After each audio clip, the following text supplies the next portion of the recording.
నమస్తే, నేను Yashoda. Welcome to Pallavi TV. మహిళా రిజర్వేషన్ బిల్లు నిజంగా ఇది సంక్షేమం కోసమా, ఓట్ల కోసమా? కొత్తగా మారేదేంటి మాట్లాడదాం. మనతో పాటు progressive organisation for women POW సభ్యురాలు సంధ్య గారు ఉన్నారు.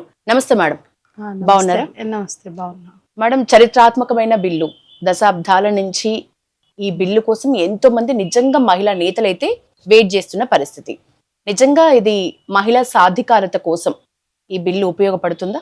మహిళల భాగస్వామ్యానికైతే ఉపయోగపడుతుంది. అంటే చట్టసభల్లో ఆధిపత్య కులాల వాళ్ళు, పురుషులు వాళ్ళేనా చట్టసభల్లో కూర్చోవడానికి అర్హులు? ఈ దేశానికి 18 ఏళ్ళు ఒక మహిళా ప్రధానమంత్రిగా కూడా ఉంది. ఆమె హయాంలో కూడా 10% నుంచి స్త్రీలు లేరు, ఇంకా తక్కువ. అప్పుడు 7%, 8% ఉన్నారు.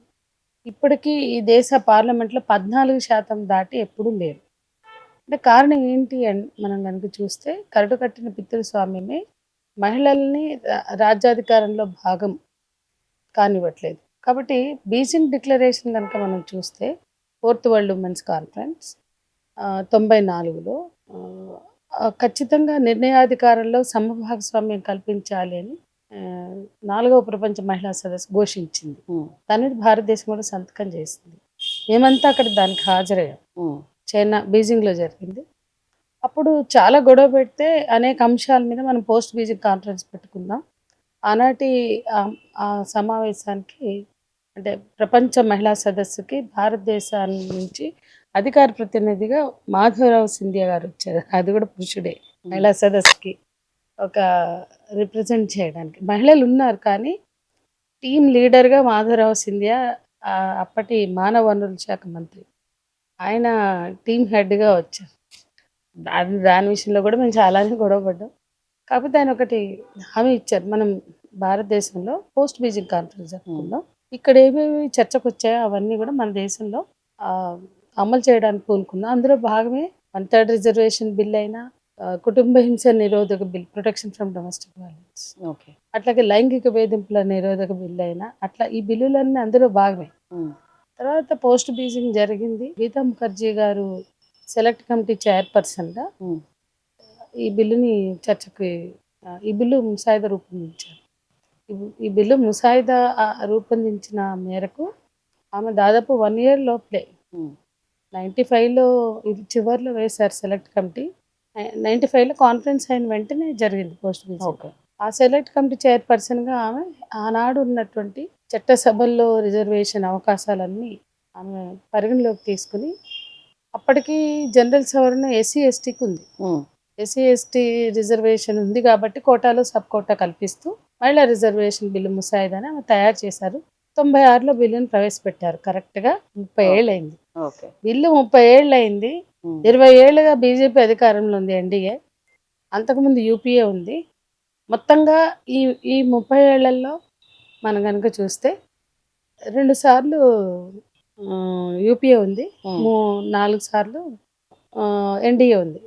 మరి ఈ 4 సార్లు మీకు వచ్చిన అడ్డం ఏంటి అంటే, ఏ బిల్లుకు అవసరం లేని ఏకాభిప్రాయం మహిళా బిల్లుకే తప్పనిసరి అని ఓ వింత నాటకాన్ని విజయవంతంగా చేస్తూ వచ్చారు.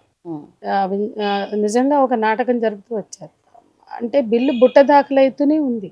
అనేక కారణాలు. అంటే మొదట్లో ఈ బిల్లుని యథాతథం ప్రవేశపెడితే మేము ఒప్పుకోం, OBC మైనారిటీ సవరణతోనే బిల్లు ఉండి తీరాలి అని చెప్పి ములాయం సింగ్, లాలూ ప్రసాద్, శరద్ పవార్ త్రయం వాళ్ళు దాని మీద అబ్జెక్షన్స్ రైజ్ చేశారు. బిల్లు చించి పోగులు, అంటే ముసాయిదా బిల్లుని చించి పోగులు పెట్టారు. వాళ్ళు చిందులు వేశారు. వాళ్ళు అడిగింది OBC మైనారిటీ సవరణ. మేము 96లోనే మహిళా సంఘంగా ఒక స్టాండ్ తీసుకున్నాం. OBC మైనారిటీ సవరణతోటే మహిళా బిల్లుని ప్రవేశపెట్టాలి అని.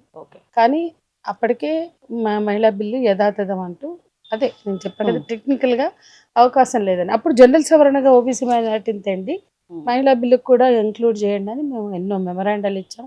చలో పార్లమెంట్ ర్యాలీలు చేసాం. అక్కడ జంతర్ మంతర్ దగ్గర ధర్నాలు చేసాం ప్రజాశీల మహిళా సంఘంగా. దేశంలో ఉండే BC లీడర్లందరినీ, మన రాష్ట్రానికి చెందిన హనుమంతరావు గారి క్వార్టర్లో ఉండి మొత్తం BC లీడర్లందరికీ, మీరు ఇప్పుడు పార్లమెంట్లో మహిళా బిల్లు వచ్చినప్పుడు గొడవ చేస్తున్నారు, కానీ జనరల్ సవరణ కోసం మీరు ఎందుకు కృషి చేయట్లేదు? జనరల్ సవరణ తీసుకువచ్చినప్పుడే కదా మహిళా బిల్లు కూడా అవకాశం ఉంటుంది.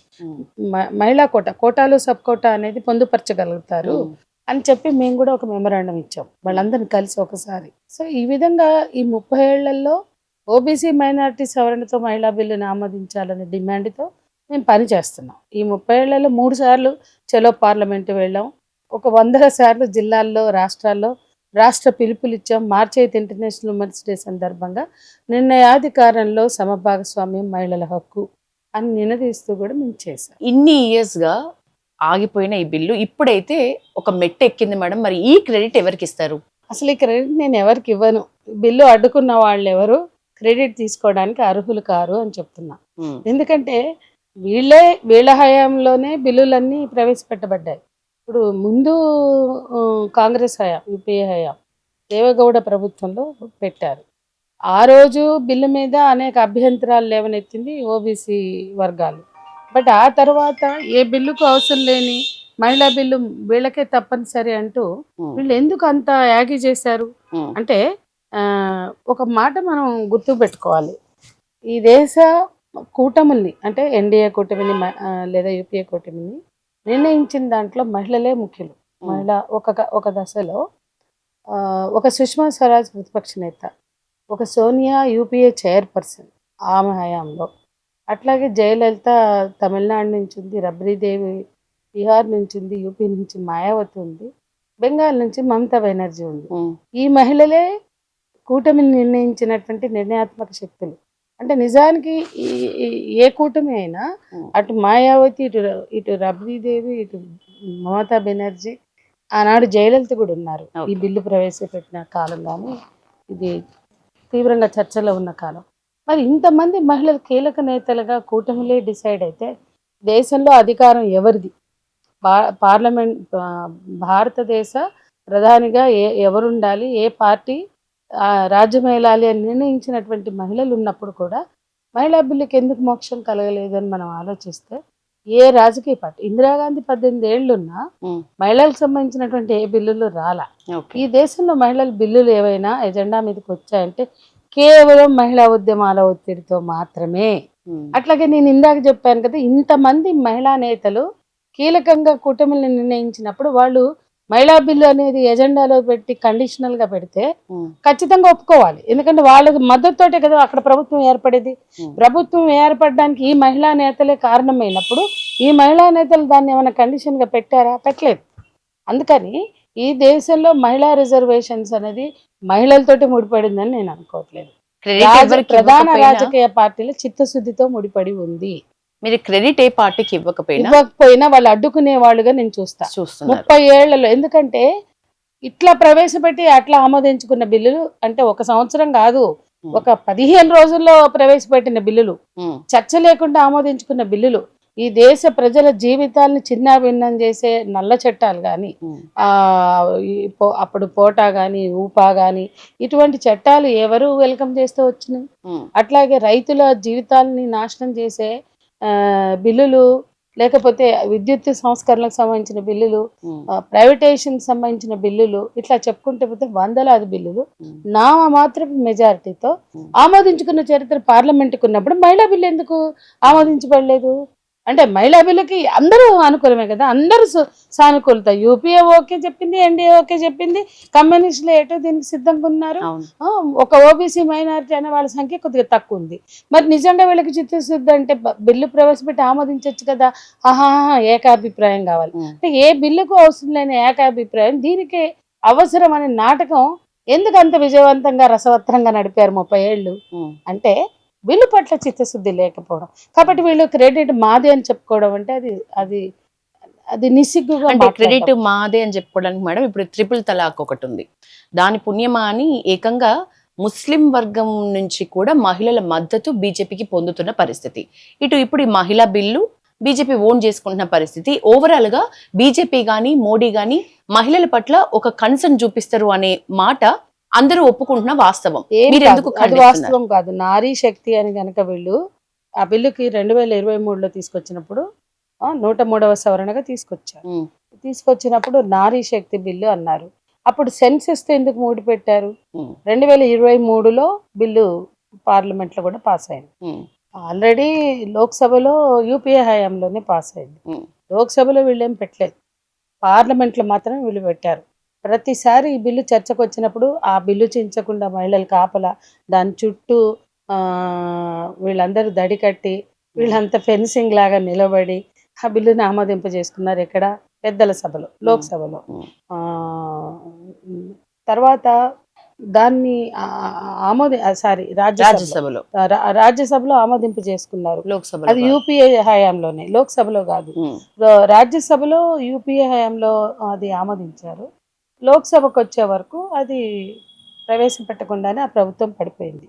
ప్రతి ప్రభుత్వం మీరు మేనిఫెస్టోలు తీయండి, ఆ ప్రభుత్వం రాజ్యసభలో ఆమోదించి లోక్సభలో ఆమోదించకపోతే దాన్ని విమర్శిస్తూ వీళ్ళు అధికారంలోకి వచ్చారు. మా హయాంలో మహిళా బిల్లులు తెచ్చి తీరుతామని. మరి వీళ్ళు ఎందుకు పెట్టలేదు? వీళ్ళకి పూర్తి మెజారిటీ ఉంది. ఇప్పుడు కొంచెం తగ్గింది. మరి అప్పుడు పూర్తి మెజారిటీ ఉంది, ఎందుకు పెట్టలేదో ఏమాత్రం వాళ్ళకి ఆత్మసాక్షి ఉంటే చెప్పాలి. ఏం అడ్డం ఉంది? అసలు రాజ్యసభలో ఎలాగో ఆ ప్రభుత్వం ఆమోదించిపోయింది, వాళ్ళు పడిపోయారు. మీరు వచ్చాక అసలు ఏ రకమైన ఇబ్బంది ఉంది చెప్పండి? 2019లో పూర్తి మెజారిటీ తోటి మోడీ ప్రభుత్వం వచ్చింది. అప్పుడు వాళ్ళు అవకాశం ఉండి కూడా చేయలేదు, అంతకు ముందు కూడా అవకాశం ఉండి కూడా చేయలేదు. ఇది మనం అంటే 2014లో కానీ 19లో కానీ 2 సార్లు అధికారంలోకి వచ్చి చెయ్యని వీళ్ళు ఈరోజు బిల్లును మేమే తెస్తున్నామని డప్పు కొట్టుకోవడానికి సిగ్గుపడాలి. ఈ దేశ మహిళలకు చేసిన అన్యాయానికి క్షమాపణ చెప్పాలి. ఎందుకంటే డీలిమిటేషన్ తో లింక్కే నేను వస్తున్నా. పూర్తి మెజారిటీ మీకు ఉన్నప్పుడు అన్ని విధాల వాళ్ళు ఇప్పుడు బీజేపీ హయాంలో చాలా బిల్లులు వచ్చాయి, అది వ్యతిరేకత లేకుండానే వచ్చాయా? మీరు చెప్పండి. నామమాత్రపు మెజారిటీతో, అసలు మూజువాణి ఓట్లతో నామమాత్రపు మెజారిటీతో వచ్చాయి. మార్షల్స్ని పెట్టి వాళ్ళని తీసి అవతల పడేసి, ఇప్పుడు తెలంగాణ కూడా అట్లే వచ్చింది, తీసి అవతల పడేసి తెచ్చారు. అట్లా ఎన్నో బిల్లులు పాలకులు కావాలనుకుంటే తెచ్చిన చరిత్ర ఉంది. తెలంగాణ తేవడం తప్పట్లా. అట్లాగే మహిళా బిల్లు పట్ల కూడా నిబద్ధత ఉంటే ఆ నిబద్ధతతో వ్యవహరించేవారు. ఇక 2023లో బిల్లు పెట్టారు. ఎందుకు పెట్టాల్సి వచ్చింది? మీకు అంతకుముందు అవకాశం ఉంది కదా, 14 నుంచి 19 ఉంది, 19 నుంచి అంటే ఖచ్చితంగా ఏ రకమైనటువంటి కారణాలతోటి 2014 నాటికి ముందు యూపీఏ ఉంది, వాళ్ళ టైంలో రాజ్యసభలో అయింది. 14 నుంచి 19 అసలు అడ్డు లేదు, అప్పుడున్న మెజారిటీ కూడా చాలా ఎక్కువ. అట్లాగే తర్వాత వస్తే 23కి వచ్చే వరకు బిల్లులో మెలికలు ఎందుకు పెట్టారు? సెన్సెస్ అయినాక అనేది. ఇప్పుడు ఈ బిల్లుకి అడ్డం ఎవరు? బీజేపీ. 2023లో ఆమోదించేసారు. లోక్సభలో ఇవాళ పెట్టడం ఏంటంటే 23లో పెట్టింది ఏంటి? 2023లో లోక్సభలో నారీ శక్తి బిల్లు ఆమోదించారు కదా. దేనికి ఆమోదించారు అంటే 2023లో నాటకం ఆడారా? మీరు షో చేశారా?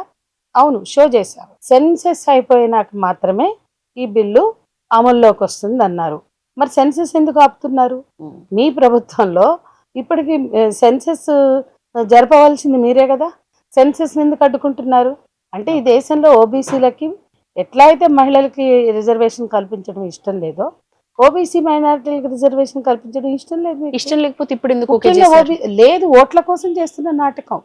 ఓబీసీలకి రిజర్వేషన్లు కల్పించే చిత్తశుద్ధి లేకనే ఈ బిల్లును కూడా తొక్కి పెట్టారు, ఈ బిల్లును కూడా పక్కన పెట్టారు. వాళ్ళు అడ్డుపడుతున్నారు, వీళ్ళు దాన్ని చెయ్యరు. అంటే ఈ రకంగా నాటకం ఆడుతూ వచ్చారు. 23లో వాళ్ళు రాజ్యసభలో చేసేసారు కదా, ఆ బిల్లుని ఉన్నది ఉన్నట్టుగా యథాతథంగా 23లో పార్లమెంట్ లో చేసేస్తే అయిపోయేది కదా. లోక్సభలో 24కి అమల్లోకి వచ్చేది కదా. డీలిమిటేషన్ తో లింక్ అనేది ఎవరు పెట్టారు అని నేను అడుగుతున్నా.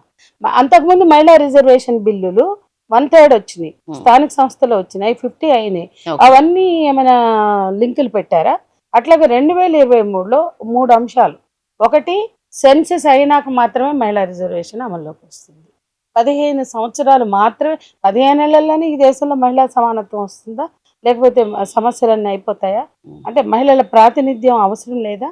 15 కల్లా 1/3 నిండిపోతారా? బిల్లు రిజర్వేషన్లు తీస్తే పరిస్థితి ఏంటి? ఇవన్నీ కూడా ఆలోచించకుండా అంటే ఒక మహిళల ఓట్లు కొల్లగొడదాం. ఇప్పుడు ఈ దేశ పాలకులకి మహిళల మీద ప్రేమ ఉంటే ఒక ట్రిపుల్ తలాక్తో ఆగిపోరు. ఈ దేశంలో బాబాసాహెబ్ అంబేద్కర్ ఈ దేశ మహిళల కోసం ఆలోచించి హిందూ కోడ్ బిల్లు ముందుకు తెచ్చారు. ఆ హిందూ కోడ్ని తొక్కిపెట్టింది ఎవరు? దానికి ఒత్తిడి తెచ్చింది ఎవరు? ఆ హిందుత్వానికి అపచారం అని అరిచింది ఎవరు? ఆ బిల్లు కోసం అంత తపన పడి చివరికి మనస్తాపానికి గురై ఆనాడు నెహ్రూ ఆ బిల్లు హామీ ఇస్తే అంబేద్కర్ చాలా ఆశతోటి ఈ దేశ మహిళలకి ఏమైనా చేద్దాం అని చెప్పి దానివల్ల అట్టడుగు వర్గాలు కింది మహిళలు ఏదో బాగుపడతారని కాదు. సవర్ణ మహిళలైనా ఆధిపత్య కులాల మహిళలైనా ముందు వాళ్ళు కొన్ని హక్కులు సాధిస్తారు. ఆస్తి హక్కు కానీ, వివాహం కానీ, దత్తత కానీ అని ఆ రోజు ఒక కృషి చేశారు. ఆయన చాలా ఇష్టంగా మనస్ఫూర్తిగా పెట్టారు ఆ బిల్లు. దానికి ఆ రోజు ఆనాటి మొదటి ప్రెసిడెంట్గా ఉన్న బాబు రాజేంద్ర ప్రసాద్ ఈ బిల్లు పార్లమెంట్లో పాస్ అయినా నేను సంతకం పెట్టను అన్నాడు. ఈ దేశ పాలక వర్గాలు అట్లాగే పారిశ్రామిక వర్గాలు పార్లమెంటు కూలిపోతే మా పెట్టుబడులు ఏమైతే మీరు ఒకవేళ ఆ బిల్లు సంతకం పెట్టకపోతే పార్లమెంటు కూలిపోతుంది, పార్లమెంటు కూలిపోతే మా పెట్టుబడులు అయితే ఏమైతే అని నెహ్రూ దగ్గరికి పోయి లైన్ కట్టి వాళ్ళు అప్పీల్ చేశారు. అప్పుడు అంబేద్కర్ని పిలిచి దాన్ని వెనక్కి తీసుకోండి అని నెహ్రూ చెప్పాడు. ఆయన మనస్తాపానికి గురై మంత్రికి ఆ రోజు న్యాయశాఖ మంత్రి ఈ బిల్లు పెట్టాడు, హిందూ కోడ్ బిల్. దానికి రిజైన్ చేశారు. ఆ తర్వాత పార్లమెంటు కూడా చేసి ఆయన పార్లమెంట్ సభ్యత్వాన్ని కూడా రాజీనామా చేశారు. ఇవన్నీ చరిత్ర. ఒక మహిళలకి వివాహం, విడాకులు, దత్తత లాంటి చిన్న హక్కులు ఇవ్వడానికి ఈ దేశ పార్లమెంట్ కూలిపోయే పరిస్థితి వచ్చి అంబేద్కర్ని క్షోభ పెట్టావు. ఇవాళ పెద్ద పెద్ద విగ్రహాలు పెట్టి అంబేద్కర్ని పూజిస్తున్నాం అని ఎన్నో చెప్తారు, జయంతులు వర్ధంతులు చెప్తూ ఈ దేశ రాజ్యాంగ రూపశిల్పి, రాజ్యాంగ నిర్మాత అంటారు. ఆయన పెట్టిన హిందూ కోడ్ బిల్లుని ఎందుకు వీగిపోయింది? ఎందుకు దాన్ని చివరి వరకు తీసుకెళ్ళలేకపోయారు? ఆయన బిల్లుని ఆయనతోటే వెనక్కి తీసుకునే స్థితికి ఎందుకు తెచ్చారు? ఆ తర్వాత అదే బిల్లు మళ్ళీ ఆమోదంలోకి వచ్చింది కదా, మళ్ళీ ఆ తర్వాత కొన్నేళ్లకి. అంటే నేనేమంటున్నానంటే ఈ దేశంలో స్త్రీల హక్కులు అనగానే ఎవరూ సిద్ధంగా లేరు. ఏ రాజకీయ పార్టీ, ఈవెన్ వామపక్ష పార్టీలు కూడా రిజర్వేషన్ ఉంటేనే వాళ్ళు 1/3 సీట్లు ఇస్తారు. బెంగాల్ ఉంది, కేరళ ఉంది, ఉన్నారా 1/3? అంటే వామపక్ష పార్టీలు సైతం మహిళా బిల్లు లేకపోతే సీట్లు కేటాయించలేని ఒక వాస్తవ స్థితి ఉంది. అది మనం అర్థం చేసుకోవాలి. అందుకని క్రెడిట్ కొట్టేయడానికి, ఓట్లు కొల్లగొట్టుకోవడానికి సిద్ధపడ్డారు. అప్పటి నుండి ఇప్పటికీ ఆనాడు హిందూ కోడ్ నుంచి ఈ రోజు హిందూ మహిళలకి చాలా అన్యాయాలు ఉన్నాయి. ఇప్పుడు 498 ఉంది, దాన్ని డైల్యూట్ చేశారు. ఇవాళ వరకట్నం 1961 డౌరీ ప్రొహిబిషన్ యాక్ట్ అమలు అవ్వట్ల. ట్రిపుల్ తలాక్ చేయగలిగిన వాళ్ళు హిందూ మహిళలకు న్యాయం చేయడానికి ఏం కష్టం వచ్చింది? ఎందుకు మతాచారాలను ముందుకు తీసుకెళ్తున్నారు? ఓకే, ఇస్లాం మతాచారం మీకు తప్పనిపించింది, దేశం అంతా తప్పని చెప్దాం అనిపించింది, చెప్పారు. ట్రిపుల్ తలాక్ ఒకటేనా? హిందూ కోడ్ బిల్లు తీయండి. మన అంటే హిందూ పర్సనల్ కోడ్ నేను చెప్పేది. ఇప్పుడు ఇస్లాం పర్సనల్ కోడ్ లో ట్రిపుల్ తలాక్ ఉంది, మరి హిందూ పర్సనల్ కోడ్ లో చాలా ఉన్నాయి కదా, అవన్నీ కూడా హిందూ మహిళలు వ్యతిరేకిస్తున్నారు కదా. ఇవాళకి ఎంతమంది హిందూ మహిళలు వరకట్నాలతోటి హత్యలకు గురవుతున్నారు, వరకట్నాల కారణంగా వేధింపులకు గురవుతున్నారు, ఉద్యోగాలు చేసి ఏటీఎం కార్డులు భర్తల చేతుల్లో ఉంటే మేము ఖర్చు పెట్టుకుంటామంటే చంపి పడేసిన కేసులు ఉన్నాయి. ఇవన్నీ వీళ్ళకి పట్టరా? అంటే హిందూ పురుషులతో చచ్చిపోతే మాకు సమస్య కాదు, మాకు అస్సలు ఎన్ని వేల మంది అని చచ్చిపోయాడు. హిందూ మహిళల్ని హిందూ పురుషులకి హక్కులు ఉన్నాయి, చంపేస్తారు. దాన్ని మనం మాట్లాడాం. ఎప్పుడైనా ముస్లిం పురుషులు చేస్తే అప్పుడు లవ్ జిహాద్ అంటాం, ముస్లిం పురుషులు చేస్తే హింస అంటాం. ఇది ఒక పిచ్చి పట్టింది మనకి, మత పిచ్చి పట్టింది. ఇవాళ ఈ మహిళా రిజర్వేషన్ బిల్లుని వాళ్ళు తీసుకొస్తే నేను అదేమి అడ్డుకోండి ఆపుదాం అంటలా, కానీ ఎందుకు చర్చ పెట్టలా? అంత మీరే కదా మెలుక పెట్టారు సెన్సెస్ అయినా. కానీ అది ఎవరు పెట్టారు? ఎవరన్నా పెట్టారా? కాంగ్రెస్ పెట్టిందా? లేకపోతే ఇతరులు పెట్టారా? మీరేగా 2023లో బిల్లు పాస్ చేసినప్పుడు దాన్ని సెన్సెస్ పూర్తయినాక అమల్లోకి వస్తుందని. ఇవాళ సడన్ గా మీకు ఎందుకు గుర్తొచ్చింది? ఎట్లా ఆ క్లాజును తొలగిస్తున్నారు? ప్రతిపక్షాలతో చర్చ పెట్టరా? దాని ముసాయిదా ఇవ్వరా? అంత రహస్యం ఏముందండి? అంటే ఈరోజు కేవలం ఓట్లు దండుకునే నాటకం తప్ప మహిళల మీద ప్రేమ ఉంటే అన్ని వర్గాల మహిళలకి న్యాయం చేయాలి. 4 లేబర్ కోడ్లలో మీరు మహిళలకి ఎన్ని అన్యాయం చేశారు? ఇవ్వండి. మీరు కార్మిక మహిళలు మేజర్ ఈ దేశంలో. ముస్లిం మహిళలు సంఖ్యలు ఉందా లేదా దాని పక్క పెడతారు, కానీ ఈ దేశంలో కార్మిక వర్గ మహిళలు అందులో అన్ని మతాల వాళ్ళు ఉన్నారు. వాళ్ళకి ఎందుకు అన్యాయం చేస్తున్నారు? 4 లేబర్ కోడ్లు కార్పొరేట్లకి గులాంగిరి చేస్తూ, వాళ్ళకి రెడ్ కార్పెట్లు వెల్కమ్ పలుకుతూ, వాళ్ళకి జీ హుజూర్ జో హుకుం అనుకుని ఒక బానిసల్లాగా వ్యవహరిస్తూ ఈ దేశ మహిళలకి కార్మిక వర్గానికి అన్యాయం చేస్తున్నారే. చట్టరూపంగా రాజ్యాంగబద్ధంగా సవరణలను తీసుకొచ్చారే. 4 లేబర్ కోడ్లు మీరు తెచ్చింది కదా ఈ దేశంలో. ఓబీసీ ప్రాతిపదికన ఇది అవ్వాల్సిందే. ఇప్పుడు సంబరపడాల్సిన ఇప్పుడు ఏం లేదు, ఓబీసీ రాదు అందులో. అసలు మీరు ఎందుకు జాగృతి అధ్యక్షురాలు ఒక మాట మాట్లాడిండ్రు మేడం, మహిళల భుజం మీద కత్తి పెట్టి తుపాకీ పెట్టి ఈ డీలిమిటేషన్ బిల్లుని పాస్ చేయించుకునే ప్రక్రియ ఇది తప్ప ప్రక్రియ అదొకటి. అదే నేను అక్కడికే వస్తున్నా చివరి అంశంగా. 2023లో సెన్సెస్ తో ముడిపెట్టిన మీరు ఇవాళ హఠాత్తుగా ముసాయిదా కూడా ఎవరికి చూపించకుండా ప్రతిపక్ష ఇవాళ పార్లమెంట్ లో మీరు ఒకళ్ళే కూర్చున్నారా? అంటే ఎలక్షన్ కమిషన్ మీ పప్పెట్లను పెట్టుకుంటారు, కోర్టులో అత్యున్నత న్యాయస్థానాల్లో మీ పప్పెట్స్ ను పెట్టుకుంటారు. అందరికి కనపడుతున్న వాస్తవాలే. ఏ రకమైన న్యాయం కూడా అర్థించే పరిస్థితిలో ప్రజలు లేరు. అటువంటి స్థితిలో గొంతెత్తిన వాళ్ళ మీద ఊపాలు పెడతారు, నిర్బంధాలు. సరే, అవన్నీ నేను ఆ రాజకీయాలు పక్కన పెడతా. ఈ బిల్లుకే మనం వస్తే, ఈ బిల్లు మీ వ్యక్తిగతం కాదు కదా, ఈ దేశ మహిళల కోరికని నెరవేర్చేది కదా. అలాంటప్పుడు మీరు ముసాయిదాన్ని ముందు విడుదల చేయండి. ఇదే మేము ప్రవేశపెట్టే బిల్లు, ఆ రోజు మాకు బుద్ధి లేక చంపలేసుకుంటున్నాం, బుద్ధి గడ్డి తిని బుర్ర లేక తెలివి తక్కువ 2023లో మేము సెన్సెస్ తో ముడిపెట్టాం, కానీ ఇప్పుడు మాకు అది తప్పనిపిస్తుంది. అంటే ఇప్పుడు మీకు అనుమానం సెన్సెస్ జరగదని అనుమానం, మహిళా బిల్లు రాదని అనుమానం. ఆనాడు బిల్లు 2028లో పాస్ చేసినప్పుడు ఒక మాట అన్నారు, ఇది 2029లో మాత్రమే అమలు అవుతుందని.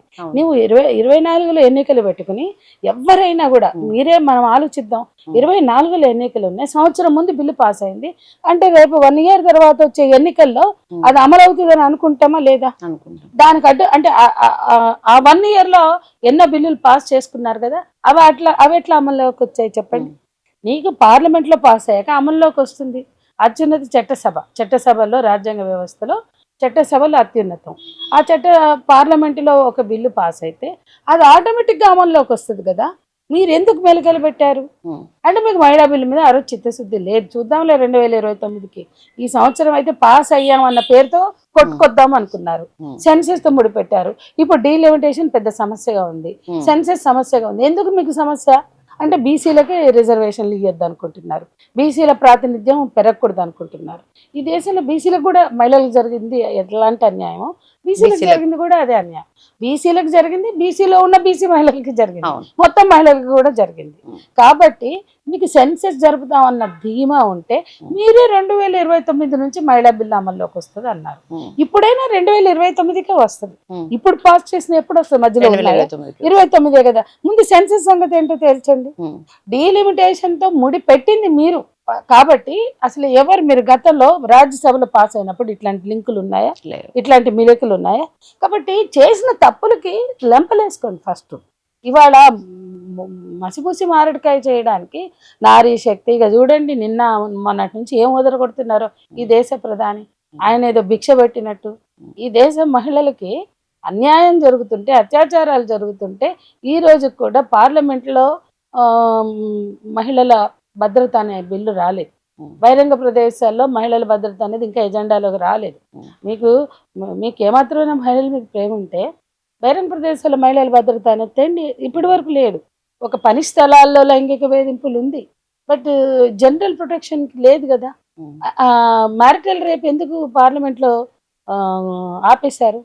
మరి అది అక్కడ దాకా వచ్చింది కదా, పార్లమెంట్లో ఎందుకు ఆపేశారు? అంటే అత్యున్నత న్యాయస్థానాలు ఆదేశించిన తీర్పులు కూడా అమలు కాకుండా అడ్డుకున్నది పార్లమెంటు. ఇట్లాంటి ఎన్నో చట్టాలని మీరు ఇవాళ పడుకోబెట్టారు, బుట్ట దాఖలు చేశారు. అట్లాగే మీకు కావాల్సిన చట్టాలను చాలా ఈజీగా అమలు చేసుకున్నారు. ఈ రెండు కూడా వైరుధ్యమే. మీకు అంతగా చిత్తశుద్ధి అంటే 19లోనే అయిపోయేది. 14 నుంచి 19 మీకు ఎదురులేదు. 19 తర్వాత కూడా పర్వాలేదు, కొంచెం మొన్న 24లో జరిగిన ఎన్నికల్లోనే మీకు మెజారిటీ తగ్గింది. సో పెద్ద సంతోషించదగిన పరిణామం. వీళ్ళ చర్య ఏదైతే ఉందో అది చిత్తశుద్ధితో కూడింది కాదు. బిల్లు రావాల్సింది ఇవాళ కాబట్టి రేపైనా రావాలి. మాకు క్రెడిట్ల కోసం చేస్తున్నారే గాని మహిళలకి న్యాయం చేద్దాం అనే చిత్తశుద్ధి అక్కడ లేదు అని మాత్రమే నేను చెప్తున్నా. మేడం, ఏదో బిల్లు రావద్దు అనేది కాదు. బిల్లులు రిజర్వేషన్ అని కాసేపు పక్కన పెడితే ఇవి లేకుండా విమెన్ ప్రొటెక్షన్, విమెన్ కి సాధికారత అనేది అసలు సాధ్యం కాదా? మహిళల సాధికారత కోసం ఈ దేశంలో ఒక డికేడ్ మహిళా సాధికారత సంవత్సరంగా ప్రకటించారు. 2000 నుంచి 2010 వరకు. ఆ డికేడ్ లో కొన్ని చేశారు. 75లో మహిళా అంతర్జాతీయ మహిళా సంవత్సరం సందర్భంగా ప్రత్యేక బడ్జెట్లు, కాలేజీలు, స్కూళ్ళు అనేక అంశాలని తీసుకొచ్చారు.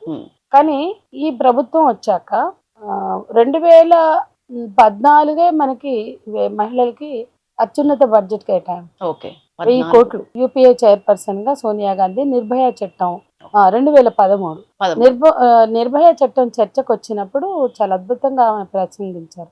నేనేం కాంగ్రెస్ కి అనుకూలం కాదు. ఈ దేశంలో నేను 18 ఏళ్ళు ఉన్న ఇందిరమ్మ ఒక్క బిల్లు కూడా చేయలేదు, ఒక చట్టం కూడా చేయలేదు అంటున్నా కదా. మహిళల కోసం ఆమె ఏం చేయలే, బీజేపీ కూడా ఏం చేయలే. ట్రిపుల్ తలాక్ చేసిందే తప్ప మొత్తం దేశ మహిళలకి ఏం చేయలే. ఇందిరాగాంధీ 18 ఏళ్ళు ఆమెకు ఎదురా ఎమర్జెన్సీ సైతం పెట్టి సాధించుకుంది. ఆమె ఎందుకు చేయలేదు అంటే పేట్రియార్కల్ థింకింగ్ కి ఎవరు అతిథులు కారు. పితృస్వామిక భావజాలం ఈ దేశంలో కొనసాగుతూనే ఉంది అనడానికి. అయితే మహిళలు పోరాడి కొన్ని హక్కులు తెచ్చుకున్నారు, కొన్ని చట్టాలు సాధించుకున్నారు మహిళా ఉద్యమాలతో. అట్లా వచ్చినటువంటి వాటి మేరకు 2013లో మనం సోనియా గాంధీని అప్రిషియేట్ చేయాలి. నిర్భయ ఘటన జరిగింది. ఈ నిర్భయ లాంటి ఇప్పుడు ఎన్ని జరిగినాయి ఈ దేశంలో? చర్చ కూడా లేదు, న్యాయం కూడా లేదు. కతువాలో న్యాయం లేదు, ఉన్నావులో న్యాయం లేదు. ఇవాళ ఏదో ఎన్నో జరిగాయి దేశంలో. కానీ నేనేమంటున్నానంటే నిర్భయ ఘటన జరగంగానే ఒక బహిరంగ ప్రదేశంలో ఒక 9 గంటలకి సినిమా చూసి వస్తున్న అమ్మాయిని ఆమె ఈ టైంలో రోడ్డు మీద నిలబడింది కాబట్టి బుద్ధి చెప్పడానికే మేము రేప్ చేసాం, చంపాము అని హంతకులు సుప్రీంకోర్టు బ్యాక్ డ్రాప్ గా అటు ఇటు వాళ్ళ లాయర్లు, ఆ శర్మను ఇంకొక సింగ్, వాళ్ళిద్దరూ అటు ఇటు నిలబడితే మధ్యలో నిలబడి చాలా నిర్భయంగా, నిర్భయ కేసులో నిర్భయంగా 9 గంటలకి రోడ్డు మీద బాయ్ ఫ్రెండ్ తో నిలబడింది కాబట్టి చంపి పడేసాం, రేప్ చేసి చంపాం అని వాళ్ళు మాట్లాడారు. వాళ్ళకి ఊరేస్తే వేసి ఉండొచ్చు తర్వాత, అది యూపీఏ గవర్నమెంట్ లో అయి ఉండొచ్చు, లేదా ఏ గవర్నమెంట్ లోనే అయి ఉండొచ్చు, అది వేరే విషయం. అప్పుడు ఆమె ఒక మాట మాట్లాడింది. ఈ అవగాహన కల్పించడంలో ప్రభుత్వాలు విఫలమయ్యాయి. దానికి కారణం జస్టిస్ వర్మ కమిటీ సిఫార్సులు. ఈ ప్రభుత్వానికి, ఈ బీజేపీ ప్రభుత్వానికి దమ్ము ఉంటే, నియత్ ఉంటే జస్టిస్ వర్మ కమిటీ రికమెండేషన్స్ అమలు చేయడం. ఆయన మగవాడే కానీ మహిళలు పోవడంతో ఆలోచించారు, చాలా సిఫార్సులు చేశారు. దాన్ని పొందుపరిచింది నిర్భయ చట్టం మాత్రమే. దాని అమలే లేదు ఈ రోజు. అసలు దాని అమలు యంత్రాంగమే లేదు, దిక్కు లేదు. ఈ దేశంలో డొమెస్టిక్ వైలెన్స్ యాక్ట్ కి అమలు యంత్రాంగం ఏర్పాటు చేశారు. మిగతా వాటికి ఏరి? నిర్భయ చట్టం 2013లో వచ్చింది, దాని మెషినరీ ఏరి ఎక్కడుంది? దాని అమలు అసలు రివ్యూ జరిగిందా? 13 అంటే ఇప్పటికి 12 ఏళ్ళు అయింది, పుష్కర కాలం గడిచింది. మరి రివ్యూ ఎందుకు జరగల? మహిళల మీద చాలా ప్రేమ ఉంది కదా. పోరాడి సాధించిన చట్టం, అత్యాచారాల వ్యతిరేక చట్టం. ఆమె 1000 కోట్లు కేటాయించింది. ఆ 1000 కోట్లను తీసుకుపోయి పటేల్ విగ్రహానికి వాడారు. ఆ 1000 కోట్లను మీరు 100 కోట్లుగా ఎందుకు తగ్గించారు? చాలా ప్రేమ ఉంది కదా మహిళల మీద. ఇవన్నీ కూడా మాట్లాడాలి. అందరు డూడు బసవనల్లాగా గంగిరెద్దుల్లాగా మాట్లాడడం కాదు. 1000 కోట్లు కేటాయించారు 13లో. 14 నుంచి ఇప్పటి వరకు ప్రత్యేకంగా అత్యాచారాలు కానీ స్త్రీ పురుష సమానత్వాన్ని క్యాంపెయిన్ చేయడానికి ఆ 1000 కోట్లు. ఎందుకంటే రోడ్డు మీద నిలబడి ఆమె నిలబడింది కాబట్టి బుద్ధి చెప్తాం అన్నారు కాబట్టి అవగాహన మార్చారు. ఇన్నేళ్లలో ఆమె ఆ రోజు ఏముందంటే, ఇన్నేళ్లలో మనం జెండర్ సెన్సిటివిటీ కల్పించడంలో ఫెయిల్ అయ్యాం. ఇన్నేళ్లలో మహిళల రక్షణ అనే దాని దృక్పథం లేకుండా వ్యవహరించాం కాబట్టి వాళ్ళు అట్లా ఆలోచించారు. పబ్లిక్ ప్లేస్ కాబట్టి బహిరంగ ప్రదేశాల్లో స్త్రీల రక్షణ అనేది ఎజెండా మీదకి రావాలంది ఆమె. ఆమె పలుకులతో లాస్ట్ అయింది. ఇప్పటి వరకు ఆ పలుకులు పలికేవాడు కూడా ఎవరు లేరు. మరి ఎందుకు లేరు? బహిరంగ ప్రదేశంలో మహిళల భద్రత అనేది ఎజెండా తేవడానికి ఆమె 1000 కోట్లు ఖర్చు పెట్టింది. 1000 కోట్లు కేటాయించింది. కేటాయిస్తూ క్యాంపెయిన్ చేయాలి. ప్రతి ఒక్క, అంటే ఇప్పుడు 2 చుక్కలు పోలియో మందేస్తే పోలియో నివారించవచ్చు అనే స్పృహ కల్పించినట్లే ఎక్కడ కనిపించినా ఎవరైనా కావచ్చు, ఎప్పుడైనా కావచ్చు, ఎక్కడైనా ఉండొచ్చు. ఆమె అంగీకారం లేకుండా ఆమె ఒంటి మీద చెయ్యొద్దు అనే స్పృహను కల్పించాలి. అంటే దానికి అంత పెద్ద ఎత్తున విస్తృత ప్రచారం చేయాలి. ఎయిడ్స్కి చేశారు కదా, దేశమంతా అన్ని భాషల్లో, అన్ని పేపర్లలో, అన్ని టీవీల్లో పులి రాజాకు ఎయిడ్స్ వస్తుందా అని ఒక ప్రశ్న పడేశారు. అన్ని భాషల్లో ప్రిమిటివ్ లాంగ్వేజెస్ లో కూడా పోయింది అది. అవును. అన్ని పేపర్లు అన్ని టీవీలో ఒకే రోజు ప్రకటన వచ్చింది. అవును. అన్ని టీవీల్లో ఒకే రోజు వచ్చింది, అన్ని పేపర్లు వచ్చింది. పులిరాజాకి ఎయిడ్స్ ఎయిడ్స్ వస్తుందా? వస్తుంది. దాని ఆన్సర్ 2 నెలలు నడిపి రాదు, ఎందుకంటే కండం వాడతాడని చెప్పారు.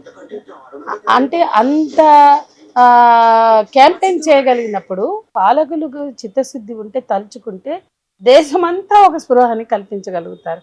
మరి మహిళల భద్రతకి సంబంధించి కూడా అటువంటి క్యాంపెయిన్ చేయాలని మేము డిమాండ్ చేసాం.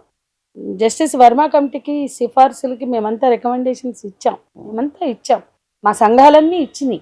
అంటే మహిళల భద్రతకి ఏం చేయాలి, ఈ ఉదాహరణలన్నీ కూడా ఇచ్చాం. మరి ఆ చర్యలన్నీ ఎందుకు లేవు? రోజు అత్యాచారాలు జరుగుతున్నాయి, పెరుగుతున్నాయి. అంటే ఈ పాలకులు ఆ పాలకులు కాదు, పాలకులు ఎవరైనా పెరుగుతున్నప్పుడు కాంగ్రెస్ హయాంలో ఆమె సోనియా గాంధీ మాట్లాడేది, వీటిని నివారించాలి, వీటి కోసం క్యాంపెయిన్ చేయాలి, ఆ 1000 కోట్లు ఖర్చు పెట్టి ప్రతి బుర్రకు కూడా ఎక్కించాలి. ఎట్లా అయితే ఎయిడ్స్ ప్రమాదకరం అనిపిస్తే ఖర్చు పెట్టి అందరికీ కూడా కండం వాడితే ఎయిడ్స్ రాదని అర్థం చేయించగలిగారు, 2 చుక్కలు పోలియో మందేస్తే పోలియో రాదని అర్థం చేయించగలిగారు, ఆమె అంగీకారం లేకుండా ఆమె వంటి మీద చేసే హక్కు లేదు, శిక్షార్హం అని కూడా అర్థం చేయించగలిగినప్పుడు చాలా మందికి రక్షణ దొరుకుతుంది. అంటే ఉదాహరణకి నేను చెప్తున్నా, ఆ కాన్సెప్ట్ మీకు అస్పృహ. ఇప్పుడు మన వాళ్ళే అమెరికా కానీ లేదా యూరోపియన్ కంట్రీస్లో కానీ వెస్ట్రన్ కంట్రీస్లో ఉన్నప్పుడు ఇక్కడ స్టేర్ చేస్తారు, ముట్టుకుంటారు, అసభ్యంగా అశ్లీలంగా మాట్లాడతారు, సైగలు చేస్తారు. అక్కడ ఎందుకు చేయరు అంటే అక్కడ చట్టం ఉంది, అది ఊరుకోదు, అక్కడ దండా ఉంది, అది శిక్షిస్తుంది అని అక్కడ చట్టం స్పేర్ చేయదు అన్న స్పృహతోటే కదా. ఆ స్పృహని ఇక్కడ కల్పించండి, మరణశిక్షలు అక్కర్లా, అసలు అది నేరం అని అర్థం చేయించండి ఫస్ట్, మరణశిక్షల సంగతి తర్వాత అని చెప్పుడు. కాబట్టి మహిళల హక్కులు అంటే మహిళల రక్షణతో ముడిపడిన అంశం. ఇవేవి చిత్తశుద్ధి కాకుండా ఎందుకు ఈ డ్రామాలు ఆడతారు అనేది నా ప్రశ్న. మేడం, చైతన్యం విషయానికి వస్తే ఇప్పుడు కార్పొరేట్ సంస్థలలో ఎక్కువగా ఉద్యోగులుగా ఎక్కువ మంది పురుషులతో ఈక్వల్ గా మహిళలు కనిపిస్తున్నారు. ఇది ఒక రకంగా చైతన్యం కాదంటారు? మహిళలు ఎప్పుడూ కూడా వెనకనే ఉన్నారు అనేది నిజం కాదు. ఇప్పుడు మనం జాతీయోద్యమ కాలంలో దుర్గాబాయి, అట్లాగే ఝాన్సీ లక్ష్మీబాయి, జల్కారీబాయి, రాణి హజరత్ మహల్, ఇట్లా చెప్పుకుంటూ పోతే ఎందరో. దుర్గాబాయి లాంటి వాళ్ళు చాలా ధైర్యం చేసి బ్రిటిష్ వాడి మీదకి ఎట్లా బాంబులు వేయడానికి వెళ్ళారు. రాణి హజరత్ మహల్, నువ్వు లొంగిపోతే నీ రాజ్యం నీకు ఉంటుంది, మాకు ఉంటాయంటే నేను మీకు లొంగే సవాలే లేదు, మీకు అసలు లొంగే ప్రశ్నే లేదని ఆమె నేపాల్ వారిపోయి మళ్ళీ కూడగట్టుకుని మళ్ళీ దండెత్తడానికి వచ్చి అందులో చనిపోయింది. ఒక ముస్లిం మహిళ ఈ దేశ స్వతంత్రంలో. అంటే ఈ దేశ స్వతంత్రంలో పాల్గొనని వాళ్ళు, అస్సలు ఏ పాత్ర లేని వాళ్ళు, ఒకళ్ళో ఇద్దరు ఉంటే వాళ్ళు కూడా క్షమాపణలు కోరి కాళ్ళు పట్టుకుని వాళ్ళకి వినతి పత్రాలు ఇచ్చుకుని క్షమాపణ పత్రాలు రాసి బ్రిటిష్ సామ్రాజ్యవాదానికి జీవితాంతం ఊడిగం చేస్తాం, మేము పడి ఉంటాం, మీరు బ్రిటిష్ మహారాణి పాలనకి మా వంతు సహాయం చేస్తామని లెటర్లు ఇచ్చిన సావర్కర్లు ఈ దేశంలో ఇవాళ ఏ రకంగా కూడా జాతీయోద్యమంలో పాల్గొన్న వాళ్ళు వీళ్ళు దేశభక్తులు అయ్యారు. ఏమన్నా అంటే వీళ్ళు కమ్యూనిస్టులు ఇట్లాగే మాట్లాడతారంటారు. మీరు దేశంలో జాతీయోద్యమంలో మీ పాత్ర లేదు, కానీ మహిళల పాత్ర ఉంది. కాబట్టి మహిళలు అక్కడి నుంచి కూడా ఉన్నారు, పోరాడారు, తుపాకులు పట్టుకుని పోరాడారు. తెలంగాణ సాయుధ పోరాటంలో మహిళలు తుపాకులు పట్టుకుని పోరాడారు. అంతెందుకు మన మావోయిస్టు ఉద్యమంలో ఎంతమంది మహిళలు తుపాకులతో ముందుకొచ్చారు. వాళ్ళ నాయకులు లొంగిపోతే ఇక చేసేది ఏమీ లేక వాళ్ళు లైన్ కట్టి పురుషుల కన్నా మహిళలే ఎక్కువ ఉన్నారు. అంటే స్వేచ్ఛ కోసం, స్వతంత్రం కోసం అక్కడ తుపాకీ పట్టుకుని ఆ రకంగా ఉంటే స్వేచ్ఛ అని భావించి చాలామంది సలవాజుడు బాధలు తట్టుకోలేక, రకరకాల పోలీసులు వేధింపులు తట్టుకోలేక వెళ్ళి తుపాకులు పట్టుకుని తమను తాము కాపాడుకున్నారు. ఊళ్ళల్లో మీద పడి అత్యాచారాలు చేస్తుంటే ఈ బీజేపీ ప్రభుత్వం మహిళా బిల్లు తీసుకొచ్చే శక్తి వీళ్ళకుంటే, ఈ నారీ శక్తి బిల్లు, నేను ఒక సవాల్ విసురుతున్నా. ఇవాళ మొత్తం దండకారణ్యంలో కొన్ని వేల అత్యాచారాలు జరిగినాయి. పారామిలిటరీ ఫోర్సెస్ ఎఫ్ఐఆర్లు చేయమనండి. మహిళల మీద ప్రేమ, ఆ ఆదివాసులు కూడా మహిళలే, ఈ దేశం మహిళలే. కాబట్టి కనీసం అత్యాచారాలు నమోదు కాల, ఎఫ్ఐఆర్లు కాల. వీళ్ళకి నచ్చిన ఇంటలెక్చువల్స్నో ఎవరినో తీసుకెళ్ళి అక్కడ స్టడీ చేసి ఎన్ని అత్యాచారాలు చేయగా ఎఫ్ఐఆర్లనే నమోదు చేయించుకునేది. ఈ దేశంలో మహిళలకు న్యాయం చేసే ఉద్దేశం వీళ్ళకి లేదు. ఉంటే పొద్దున లేస్తే 4-5 ఇంటికి ఆ తండాలు ఆ గూడాల మీద పడి మధ్య భారతం అంతా బస్తర్ కానీ ఛత్తీస్గఢ్ కానీ మొత్తం గ్రామాల మీద పడిపోయి అత్యాచారాలు చేశారు. కొన్ని వేల అత్యాచారాలు జరిగినాయి, అనేక రిపోర్ట్స్ వచ్చినాయి. మీకు నచ్చిన వాళ్ళని తీసుకెళ్ళి స్టడీ చేయండి, కానీ ఆ అత్యాచారాల మీద ఎఫ్ఐఆర్లు చేయించండి. అట్లీస్ట్ వాళ్ళు కూడా భారత భూభాగంలోనే ఉన్నారు కదా, అంటే వాళ్ళందరూ అత్యాచారాలకు మగ్గిపోవాలి. కాబట్టి వాళ్ళు మనుషులు కాదు, వాళ్ళు ఆడోళ్ళు కాదు. వాళ్ళు తుపాకులతో లొంగిపోతే మీరు గుర్తిస్తారు. మరి అక్కడ అమాయకులైన మామూలు ఆడవాళ్ళ మీద జరిగిన అత్యాచారాలకి ఏంటి, ఎవరు జవాబుదారీ? ఈ దేశంలో న్యాయం ఎక్కడుంది, ఎవరి పక్షాన ఉంది? కాబట్టి మహిళలు చేయలేనిదే లేదు. తమని తాము రక్షించడానికి దండకారణ్యంలో తుపాకులు పట్టుకుని వెళ్ళిన వాళ్ళని మొన్న లైన్లు కట్టి ఎట్లా లొంగిపోయారో మనం చూసాం. కాబట్టి మహిళలు చేయలేనిది ఏముంది? ఐటీ రంగంలో డాక్టర్లుగా, టీచర్లుగా ఎప్పటి నుంచో ఉన్నారు మహిళలు. ఈరోజు ఇతర రంగాల్లో కూడా ప్రవేశపెడుతున్నారు. అంతరిక్షంలో అడుగుపెట్టింది సునీత విలియమ్స్. కాబట్టి మహిళలు చెయ్యలేరు అనేది ఏమీ లేదు. పురుషులతో ధీటుగా, పురుషుల కన్నా డెడికేటెడ్గా మహిళలు పని చేశారు, ప్రొడక్టివిటీని చూపించారు అనడానికి ఎన్నో ఉదాహరణలు ఉన్నాయి. గుర్తించడంలోనే లోపం. అంతేనా? మీరు మెచ్చిన ప్రభుత్వం ఇప్పటివరకు? నేను ఈ పాలక వర్గ ప్రభుత్వాలు ఎవరిని నేను విశ్వసించను. కాకపోతే రాజకీయ వీళ్ళల్లో కొంచెం బెటర్గా, అంటే ఇప్పుడు మా కార్యకర్తలు ఎన్కౌంటర్లలో చనిపోయింది కాంగ్రెస్ హయాంలో కూడా. అట్లాగే మా కార్యకర్తలు కేసులతో, అక్రమ కేసులతో వెలువెల్లాడింది కాంగ్రెస్ హయాంలో. వాళ్ళు నిర్బంధం ప్రయోగించకుండా లేరు, ఎన్కౌంటర్లు చేయకుండా లేరు. కానీ వాళ్ళు వీళ్ళకన్నా బెటర్గా చేశారు కొన్ని విషయాల్లో అని మాత్రం మేము చెప్పగలం. లైక్ ఇప్పుడు సోనియా గాంధీ ఉంది, ఆమె డొమెస్టిక్ వైలెన్స్ యాక్ట్, అంటే వీళ్ళు ఏమి ఇప్పుడు వచ్చిన చట్టాలు ఈ 30-40 ఏళ్ళుగా తీసుకుందాం. వీళ్ళు ట్రిపుల్ తలాక్ తప్ప ఇంకోటి ఎందుకు చేయలేకపోయారు? వాళ్లే కుటుంబ హింస నుంచి రక్షణ కల్పించే బిల్లు తెచ్చారు యూపీఏ, వాళ్లే లైంగిక వేధింపుల నిరోధక చట్టం తెచ్చారు, వాళ్లే అత్యాచార నిరోధక చట్టాలు తెచ్చారు, వాళ్లే నిర్భయ చట్టం తెచ్చారు, అంటే యూపీఏ. అంటే ఇవాళ ఉన్న చట్టాలన్నీ కూడా వీళ్ళ హయాంలో ట్రిపుల్ తలాక్ వచ్చింది. అది భారతదేశంలో మహిళలందరిదినా? అది అందరిది కాదు కదా. మహిళల కోసం ఏ చట్టం తెచ్చారు చెప్పండి. ఉన్నవి ఇవి, వరకట్న వేధింపుల చట్టం, దాన్ని డైల్యూట్ చేశారు మీరు వచ్చి. ఆ ఉన్న చట్టాన్ని, పవర్ఫుల్గా ఉన్న చట్టాన్ని పూర్తిగా స్కెలిటన్గా మార్చారు. దాని ఫ్లష్, బ్లడ్ అన్ని తీసి బొక్కగా, ఎముకల పోగుగా చేసి పెట్టారు. ఉన్న చట్టాన్ని మీరు డైల్యూట్ చేశారు, కొత్త చట్టాలు ఏం తెచ్చారు? లైంగిక వేధింపుల చట్టం అమలు యంత్రాంగాలు ఎక్కడ పోయినాయి? నిర్భయ చట్టం అమలు యంత్రాంగాలు ఎక్కడ పోయినాయి? ఈ మహిళల కోసం తెచ్చిన చట్టాలని యూపీఏ తెచ్చింది. కాబట్టి కంపారిటివ్లీ బెటర్ అని నేను చెప్తున్నాను అంతే. వీళ్ళు మహిళల కోసం ఏ ఒక్క చట్టం చేయలే. వీళ్ళ 20 ఏళ్ళు, అంటే అంతకుముందు వాజ్పేయి ప్రభుత్వం ఒక 5 ఏళ్ళు ఉంది, 10 ఏళ్ళు, మొత్తంగా వీళ్ళు చేసింది ఏమీ లేదు మహిళలకి.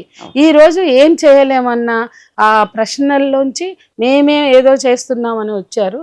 ఇవాళ మీ హయాంలో వస్తే 20 ఏళ్ళు లేట్ చేసిన పాపం కూడా మీదే అనేది నేను చెప్పదలను. మహిళా బిల్. ఓకే మేడం, మీకు మీ ఇన్నేళ్ల రాజకీయ అనుభవంలో మిమ్మల్ని ఇన్స్పైర్ చేసిన ఎవరైనా రాజకీయ నేత ఉన్నారా?